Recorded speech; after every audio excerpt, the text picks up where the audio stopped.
Bollywood top స్టార్లలో ఒకరైన junior NTR తన నటనతోనే కాకుండా పాత్ర కోసం తను పడే కష్టంతో ఎప్పుడు వార్తల్లోనే నిలుస్తూ ఉంటారు. గతంలో రాఖీ సినిమా కోసం బొద్దుగా కనిపించిన తారక్ యమదొంగ సినిమా కోసం స్లిమ్ గా మారి అందరినీ ఆశ్చర్యపరిచారు. ఇప్పుడు అదే అంకిత భావంతో తన 31వ చిత్రం కోసం మరోసారి స్టన్నింగ్ ట్రాన్స్ఫర్మేషన్ తో సిద్ధమవుతున్నాడు. ప్రశాంత్ నీల్ దర్శకత్వంలో తెరకెక్కుతున్న ఈ హై వోల్టేజ్ యాక్షన్ డ్రామా కోసం తారక్ తన ఫిట్నెస్ ను పూర్తిగా మార్చుకున్నారు. కేవలం 7 వారాల వ్యవధిలోనే 10 కిలోల బరువు తగ్గాడట తారక్. దీనికోసం ఆయన అత్యంత కఠినమైన క్రమశిక్షణను పాటిస్తున్నారు. ప్రతిరోజు 90 నిమిషాల పాటు ట్రైనింగ్ చేయడంతో పాటు తన ఫిట్నెస్ ట్రైనర్ సూచనల మేరకు ఖచ్చితమైన డైట్ ఫాలో అవుతున్నారు.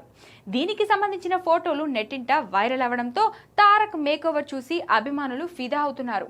మైత్రి మూవీ మేకర్స్ మరియు ఎన్టీఆర్ ఆర్ట్స్ సంయుక్తంగా నిర్మిస్తున్న ఈ చిత్రంలో మలయాళ star hero Tovino Thomas, Kannada beauty Rukmini Vasanth, Bollywood senior నటుడు అనిల్ కపూర్ కీలక పాత్ర పోషిస్తున్నారు. ప్రశాంత్ నీల్ మార్క్ ఇంటెన్సిటీకి ఎన్టీఆర్ పవర్ యాడ్ అయితే థియేటర్లో పూల కాలేలని ట్రేడ్ వర్గాలు విశ్లేషిస్తున్నాయి. ప్రస్తుతం ఈ సినిమా షూటింగ్ శరవేగంగా జరుగుతుంది. మే నెలలో ఎన్టీఆర్ బర్త్డే కానుకగా ఈ సినిమాకు సంబంధించిన గ్లిమ్స్ రిలీజ్ చేసే ఆలోచనలో ఉన్నారు మేకర్స్.